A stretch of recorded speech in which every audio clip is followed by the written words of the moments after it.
Жасы 40-қа таяғанда үйленді. Талай елдің қызымен танысып, бірі мұны, бірі бұл менсінбей жүргенде, өз аулының қызына үйленем деп ойлап па? Бұл ауылдан кеткенде көшенің арғы бетінде топыраққа аунап, шашы ода-дода боп жүретін сары қыз еді.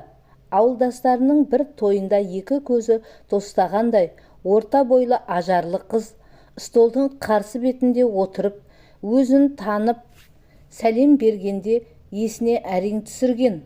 Байқап отырса, сары қыз пысық, өжет боп бой жетіпті. Көңіліне ұнап-ақ қалды. Жігіттің ұнатқан сезген бой жеткенде өзін паң ұстап арасында көзін төңкере қарап назданды. Танысу, кездесу, тілдесулері көпке барған жоқ. Арада 4-5 ай өткенде қыз өзінің аяғы ауыр екенін жігітке айтқанда, қуаныштан жүрегі дүрсілдеп қоя берген. Жеңгесі арқылы шешесіне жеткізгенде, өз қолымызда өскен бала ғой, жақсы болды. Осы қызға үйленесің деп қуанып кетіпті. Әрі бұдан үлкен ағалары да інілері де әлдеқашан үйленіп, қыздары тұрмысқа шығып кетіп, 10 баланың ішінде салтаңдап жүріп қалғаны осы ұлы. Уайым боп жүрген анаға мұнан артық қандай қуаныш болсын. Әкесі ерте кетсе де шешесі үйленген бауырлары бар. Өзінің де қаланың ортасында үй жайы, машинасы, барлық жағдайы толық болатын.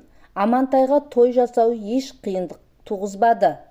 Құда-құдағилар, құдаша, құда балалар бәрі де бір ауылда құлынтайдай бірге өскен адамдар болған соң той дүркіреп өтті. Арада 7-8 ай өткенде шекесі торсықтай ұл дүниеге келді. Жасы келіп үйленгенде көрген сәби соншама тәтті болар ма деп кім ойлаған? Өзі де балажан еді. Аға інілерінің балаларын айналып үйіріліп қасынан шықпайтын.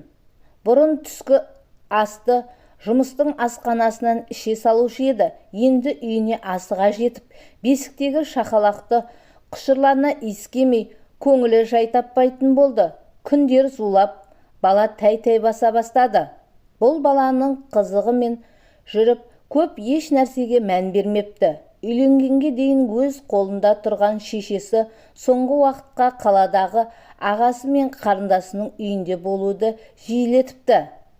Бір ретте келіншегінен апам неге келмей жүр деп сұрағанда, білмеймін деп иығын қиқаң еткізген. Бүгін қадалып сұрап еді, мен қайдан білем? Пенсиядағы еріккен кемпір емес пе? Сенен басқа балалары жоқ па деп бұрқ ете қалғанда қаны басына шапшыған. Өзі қызу қанды тентек жігіт атып тұрып келіншегін бір-ақ ұрып қалпақтай түсірді. Екі бүктеліп бұрышқа ұшып түссе де, неге ұрасың, саған бала керек па, шеше керек па деп көкайылдана келіншегін тағы да ұрмаққа төніп барды да өзін-өзі ұстап шырқырап жылаған баланы алды да аулаға шығып кетті. Шағын бақшасының шетінде ұлын құшақтап отырып, Құдай-ау, кімге тап болғанмын деп іші әлем-жәлем болып өртеніп, қамығып ұзақ отырды.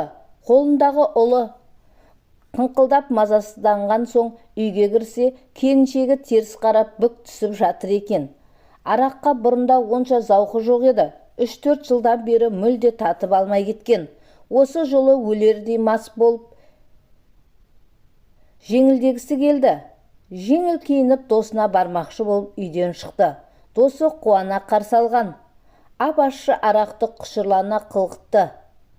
Қанша ішкенін, соңы не болғанын білмейді. Оянғанда өз үйінде басы сынып ауырып, жүрегі лобып, қиналып жатыр екен. Тәлтіректеп тұрып ас үйге кіргенде көгереңдеген келіншегі: «О, алқаш, сендей алқашпен енді тұрмаймын, ажырасамын. Үй да бала да менде қалады. Ұқтың ба? Еще алимент төлейсің» деп шаңқылдап қарсы алды. Қаны басына тағы шауып, стол үстінде тұрған пышақты жұлып алды да сасып қалған келіншегінің тамағына тақап тұрып: «Бауыздап тастаймын тұрғанда, дәл қазір қараңды батыр. енді бір ауыз сөз айтсаң өлдің деп ашуына түттіге қалш етіп. Келіншегі сол сәтте жоқ болды. Сынып ауырып тұрған басы дым болмағанда қоя қойғаны. Бір аптадан кейін аға жеңгесі барып келіншегі мен баласын алып келген. Ұлын көргенде бұрқ ете қалған көз жасын ешкімге көрсетпей бұрылып кетті. Сағыныштан жүрегі жарыла жаздап жүргенін түсінді. Енді келіншегіне қол көтермеспін деген. Ол ойыннан келіншегінің төркіндеп келгенде, қалайсың Амантай? Жаған кірлеп кетіпті ғой, қарның ашқан жоқ па деп дым болмағандай өтірік жалпылдап сумаңдағаны жүрегін айнытып жіберді. Үйленгелі бірінші рет келіншегінің аярлығына сұмдық көңіл қалды. Сонда да тұла бойы тұңғышының әкесін көріп, талпынып былдырлап ұмтылғаны бәрін жуып-шайып кеткендей болған. Шешесі келуді мүлде қойды, тек анда-санда түс мезгілінде соғып кетеді. Соның өзінде келіншегі көрер көзге кірпідей жиырылып шаққа шыдайды. Анасы кеткен соң әйеліне, ол кісінің қанша өмірі қалды дейсің, қойсаңшы, деп ақылмен айтқанды да айқайлап ұрысқанды да қақпайтын болған. Өзі де көп балалы отбасынан шыққан адамның соншама безбүйректігі бұны таңғалдырды. Туған бауырлары да есіктен сығалауды қойды. 45 жасында жесір қалып, 10 баланы ешкімнен кем қылмай жеткізген шешесіне дағарадай үйден бір бөлме бұйырмағаны өзегіне өт болып құйылды.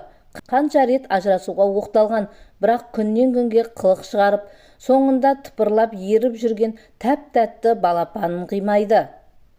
Ұлының үстіне түсетін осы балажандығын көзірғып ұстаған келіншегі де басқа шығып болған еді. Бірде түскі асты ішіп бола бергенде ауланың есігі ашылып шешесі кіріп келе жатты. Соны көрген келіншегі, қап, түнде ұйқым қанбай, көз іліп алам ба деп едім.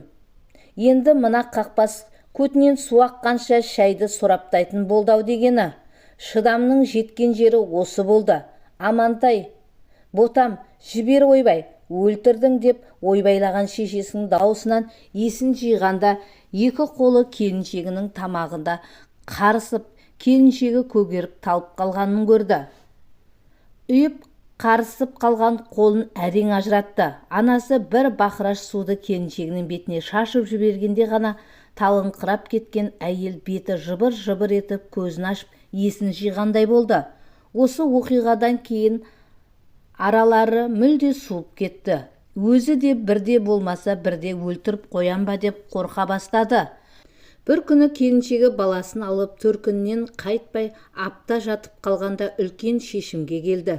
Көшеден газел жалдап келіншегінің бүкіл затын тиеп, шопырға мекен жайды айтып жөнелтіп жіберді де, қалалық сотқа барып ажырасатыны туралы арыз жазып тастады. Көк айыл келіншегі де тым тырыс жатып алды. Сірә жағдайдың ушыққаны екі жаққа да белгілі болды ма? Енді екеуін қайта татуластыруға ешкім де құлық танытпады. Көзден кетсе көңілден де кетеді деп бір сәт көрмесе шыдай алмайтын ұлын да сағынуды қоя бастады. Үнсіз қобалжып кеткені, неше жыл маңдай термен тапқан үйі әйеліне қалатын шығар деген. Сырттай естігені әйелі де үйді алып қалу үшін жүгіріп жүр екен. Сот ерекше шешім шығарды. Үй даусыз өзінде қалды. Дүние мүлікте тек екеуі үйленерде алған машинасы алимент төлемеген жағдайда тартып алынатыны, сол үшін бала кәмелеттік жасқа толғанша залогта қойылатын болды. Үй өзіме қалатын шығар, болмаса бөліске түседі ғой деп сеніп отырған келіншегі мына шешімді естігенде сұп-сұр болып кетті де, бұл ұлыңды енді еш уақытта көрмейсің. Тегін де өзгертем. Ал сен енді үйленсең де ұрпақсыз өт, күндіз түні қарғап өтем, деген қалш-қалш етіп, арада 3 жыл өткенде құдайына қараған ерін сыйлай білетін иманды қызға үйленді. Шешесі де қолына қайта оралған. Өкініштісі, әлі сұм әйелдің қарғысы бата тиді ме? Бармаған дәрігері, қаралмаған емшісі қалмады. Аяулы жары бала көтере алмады.